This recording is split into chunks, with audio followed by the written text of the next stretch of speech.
नमस्कार, स्वागत है आपका। आप देख रहे हैं इंडिया टीवी। आपके साथ मैं हूं प्राची पाराशर। वक्त प्रहार का हो गया है और प्रहार में आज सबसे पहले आपको दिखाऊंगी वक्फ के नाम पर मुर्शिदाबाद में हुई हिंसा की सबसे विभत्स, बर्बर, खौफनाक तस्वीर। मुर्शिदाबाद में जिस तरह से दंगाइयों ने हिंदुओं को टारगेट किया, पिता पुत्र को घर से निकालकर बेरहमी से कत्ल किया, उसका दिल दहला देने वाला वीडियो सामने आया है। मुर्शिदाबाद की हिंसा में मारे गए हरगोविंद दास और उनके बेटे चंदन दास की पहली तस्वीर सामने आई है।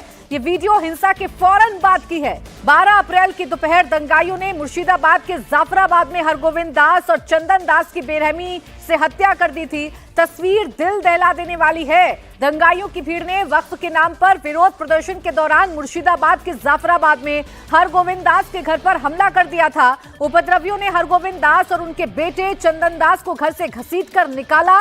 दंगाइयों के पास ही धारदार हथियार से आपको बता दें कि हरगोविंद दास और चंदन दास की बेरहमी से हत्या कर दी गई थी और अब इस खौफनाक वारदात के फौरन बाद की तस्वीर सामने आई है। तस्वीर इतनी विभत्स है या तस्वीर इतनी खौफनाक है कि हम इस तस्वीर को बिना ब्लर किए आपको दिखा नहीं सकते हैं। इतनी दिल दहला देने वाली ये तस्वीर है।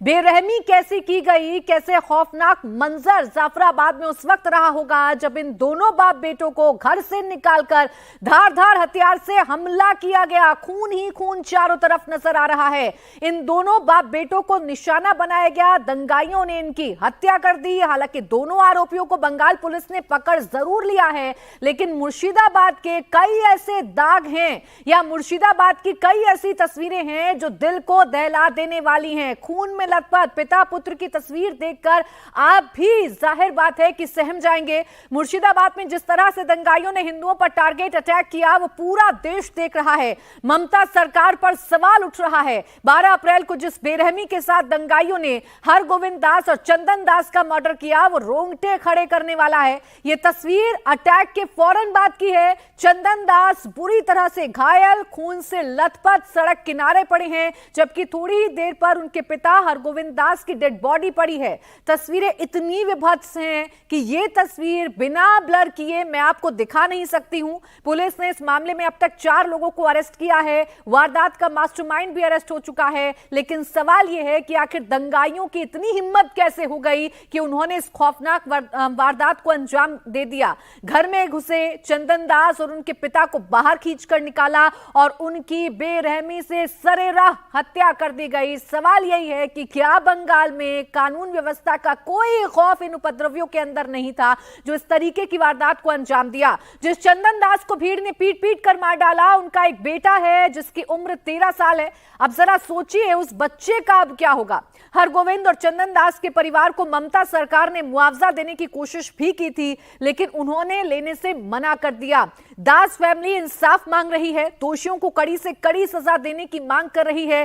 पीड़ित परिवार से मिलने अब तक हर पार्टी का नेता पहुंच चुका है। आज पश्चिम बंगाल के बीजेपी प्रदेश अध्यक्ष सुकांत मजूमदार भी दास परिवार से मिलने मुर्शिदाबाद पहुंच रहे हैं।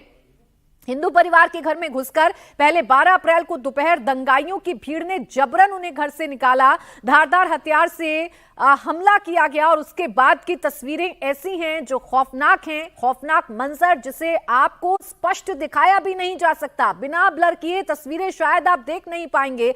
ऐसा खौफनाक मंजर मौकाए वारदात पर था। मुर्शिदाबाद में हिंदू पिता पुत्र की हत्या के मामले में पुलिस ने अब तक 4 आरोपियों को अरेस्ट किया है। जियाउल शेख नाम का शख्स मर्डर का मास्टरमाइंड बताया जा रहा है। कल पुलिस ने उसे भी गिरफ्तार कर लिया। इससे पहले इस मामले में कालू नादर, दिलदार और इंजमाम गिरफ्तार किया जा चुका है। दिलदार को भारत और बांग्लादेश बॉर्डर के पास से अरेस्ट किया गया है। मास्टरमाइंड भी पकड़ा जा चुका है। कुल मिलाकर 4 हत्या के जो आरोपी हैं वो फिलहाल पुलिस की गिरफ्त में आ चुके हैं। लेकिन ये तस्वीरें बहुत कुछ बता रही हैं। ये तस्वीरें कई सवालों के साथ आकर सामने खड़ी हो गई हैं। ओंकार सरकार मेरे सहयोगी इस वक्त जुड़ गए ज्यादा जानकारी के साथ। इन तस्वीरों को कोई भी देखेगा ओंकार तो जहन में सबसे पहला सवाल यही आएगा कि क्या बंगाल में कानून का राज बिल्कुल खत्म हो गया है? दंगाइयों की इतनी हिम्मत कैसे हुई कि वो घर से घसीटकर बाप बेटों को लाते हैं और इतनी बेरहमी से उनकी हत्या कर देते हैं?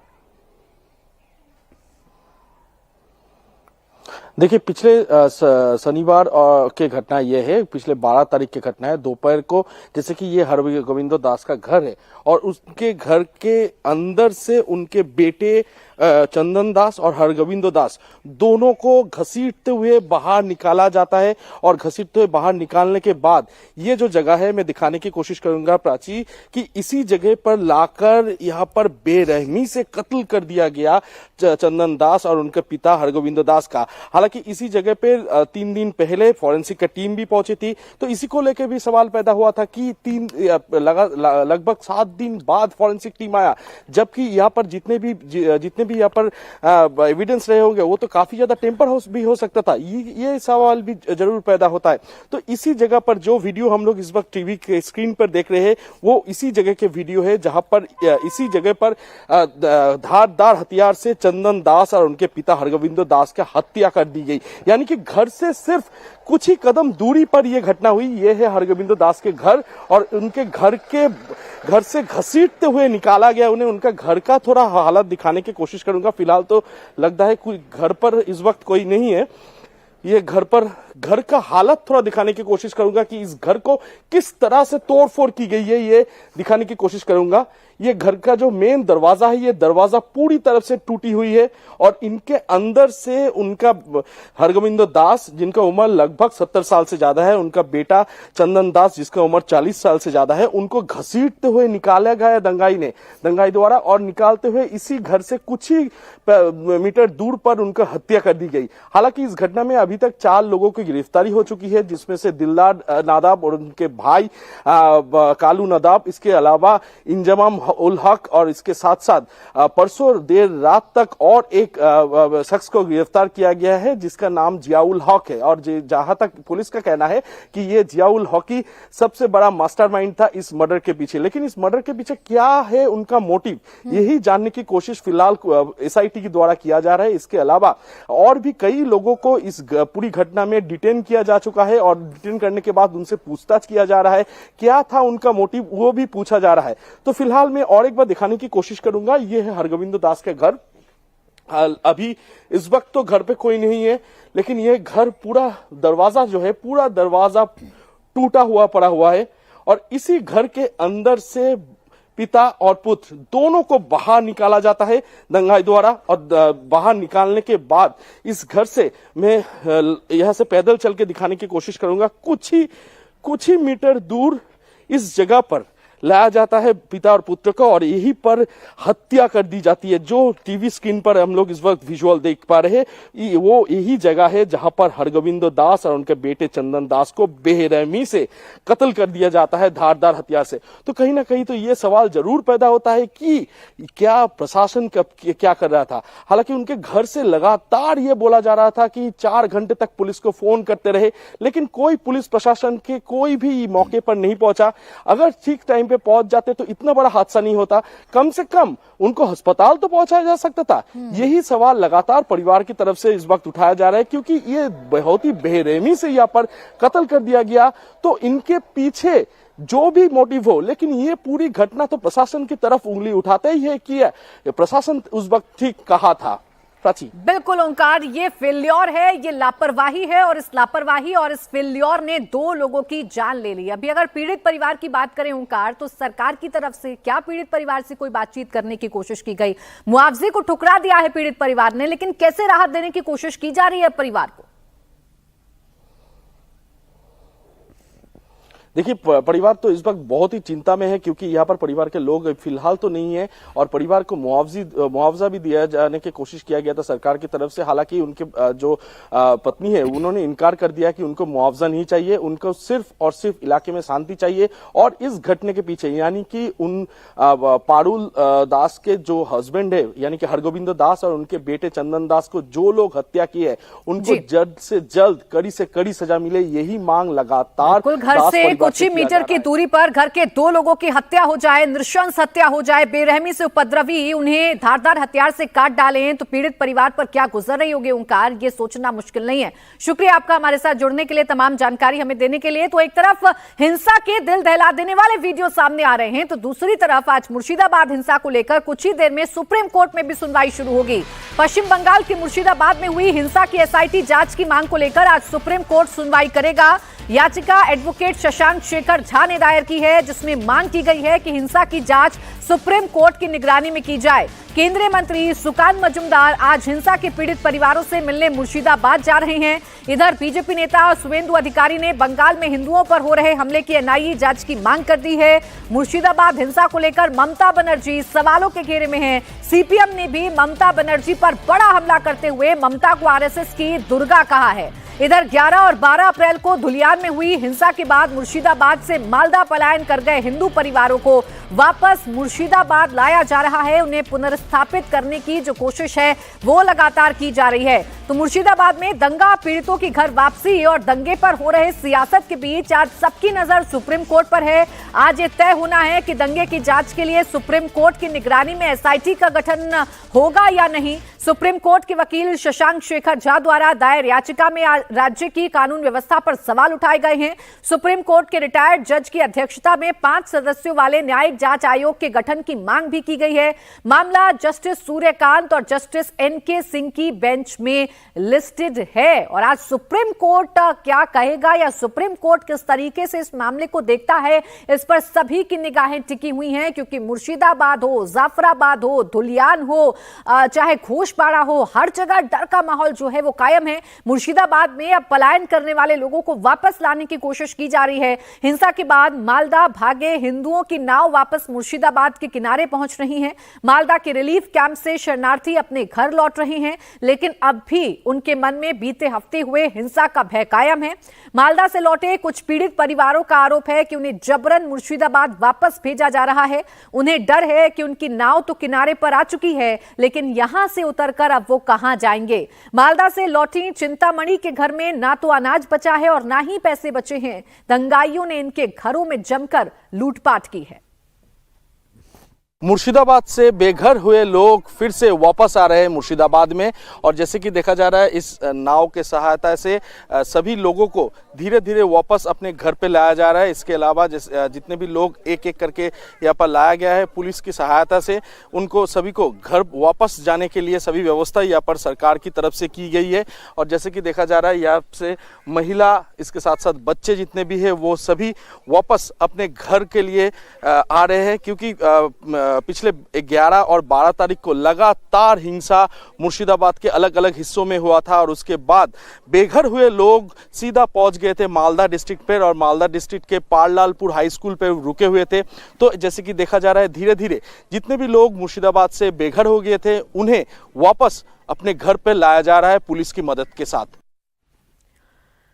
तो एक तरफ लोग अपने घरों में वापस लौट रहे हैं, लेकिन डर का माहौल अभी भी कायम है। तो दूसरी तरफ टीएमसी का दावा कुछ अलग है। टीएमसी कह रही है कि मुर्शिदाबाद में अब सिचुएशन कंट्रोल में है और जिन लोगों ने अपना घर छोड़ा था उन सबको घर वापस लाया जा रहा है।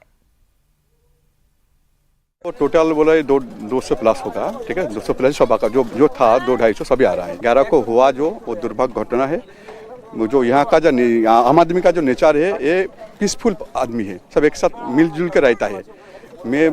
हम लोग कोशिश कर रहा हूँ, जो सिचुएशन हुआ कॉन्फिडेंस बिल्डिंग की कोशिश कर रहा हूँ। जो लग रहा है वो सब सिचुएशन 1-2 दिन में नॉर्मलाइज हो जाएगा।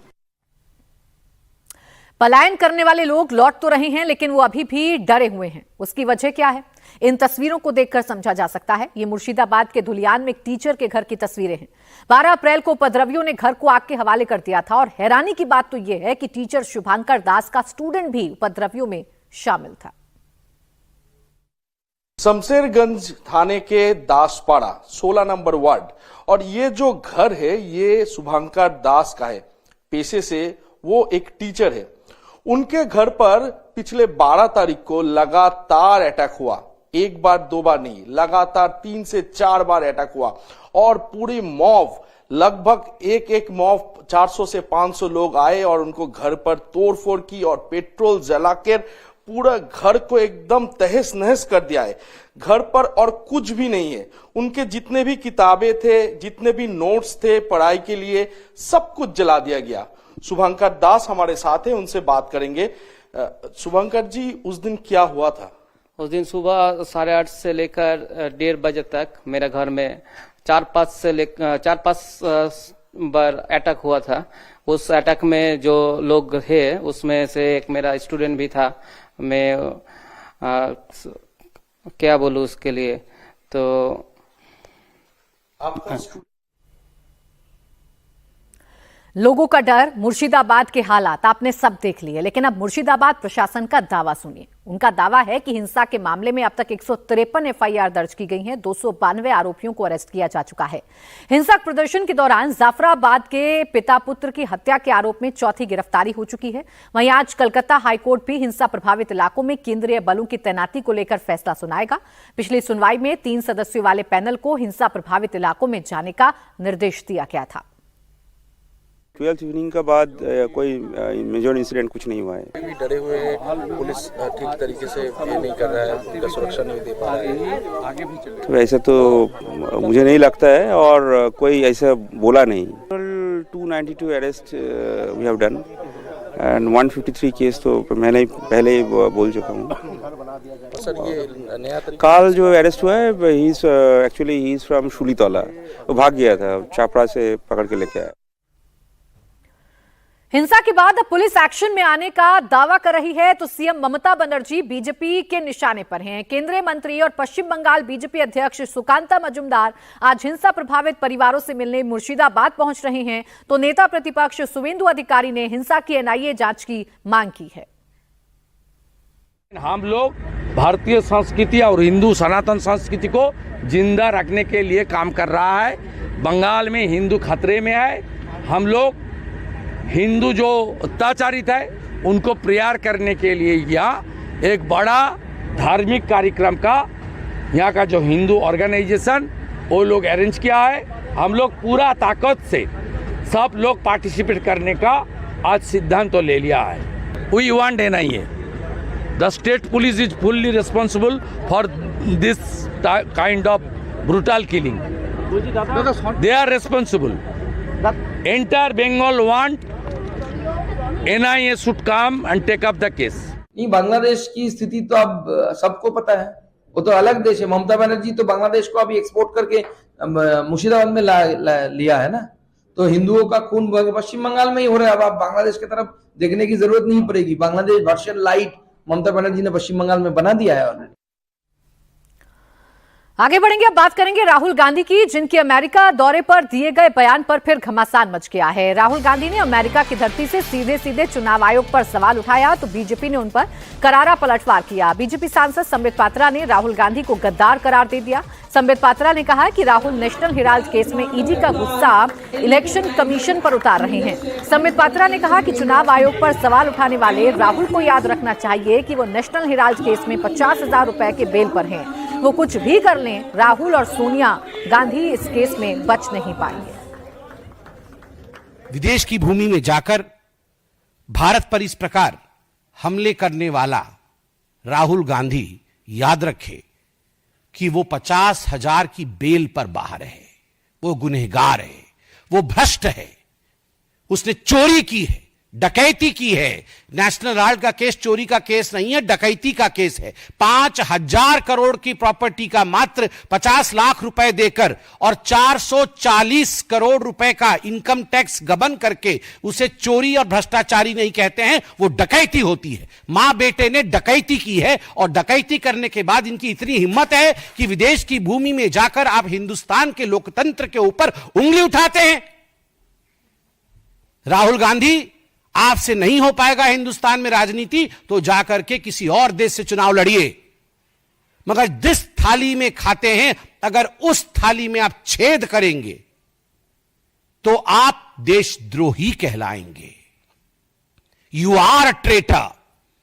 राहुल गांधी ट्रेटर हैं, केवल इसलिए नहीं क्योंकि विदेश की भूमि में जाकर देश की संस्थाओं का अपमान करते हैं और देश के लोकतंत्र को हीन बताते हैं। वो इसलिए भी ट्रेटर हैं क्योंकि देश की संपत्ति का करोड़ों करोड़ रुपए नेशनल हेराल्ड के माध्यम से उन्होंने गबन किया है। तो राहुल गांधी का विदेश दौरा हमेशा विवादों में घिर जाता है। इस बार भी राहुल गांधी अमेरिका के दौरे पर हैं। यहां उन्होंने बीती रात ब्राउन यूनिवर्सिटी में छात्रों को संबोधित किया। इस दौरान राहुल गांधी ने चुनाव आयोग पर ऐसा बयान दे दिया जिस पर घमासान छिड़ गया। राहुल ने चुनाव आयोग की निष्पक्षता पर सवाल उठाए और कहा कि चुनाव आयोग ने समझौता कर लिया है। राहुल ने महाराष्ट्र विधानसभा चुनाव को लेकर आरोप लगाए। उन्होंने कहा कि महाराष्ट्र में जितने वयस्क हैं उससे ज्यादा वोट डाले गए। शाम 5:30 बजे से शाम 7:30 बजे तक 65 लाख वोट डाले गए, जो संभव नहीं है। राहुल ने कहा कि अगर ये मानकर चलें कि एक वोटर को वोट डालने में औसतन 3 मिनट लगते हैं तो वहां लोगों की कतार सुबह 2 बजे तक लगनी चाहिए थी। इसके अलावा राहुल ने मतदान के दौरान वीडियोग्राफी को लेकर भी सवाल उठाए और कहा कि चुनाव आयोग ने अब इस बारे में कानून बदल दिया है। In simple terms, more people voted in the Maharashtra Assembly elections than there are adults in Maharashtra. This is a fact. And the Election Commission gave us a figure, voting figure for 5:30 in the evening. And between 5:30 in the evening and 7:30 in the evening, when the polls were supposed to have closed, 65 lakh voters voted. Now, that is physically impossible to happen, right? Because for a voter to vote, it takes approximately 3 minutes. And if you do the math, it would mean that there were lines of voters till 2 o'clock at night voting all night, and this didn't happen. So we asked them that, look, evening, you have videography taking place, if we ask. They not only refused to give us the videography, they changed the law so that now you're not allowed to ask for the videography. So it's very clear to us that the Election Commission is compromised. It's very clear that there is something very wrong with the system. We've said it. We've said it publicly. I've said it multiple times. I've said it in press conferences.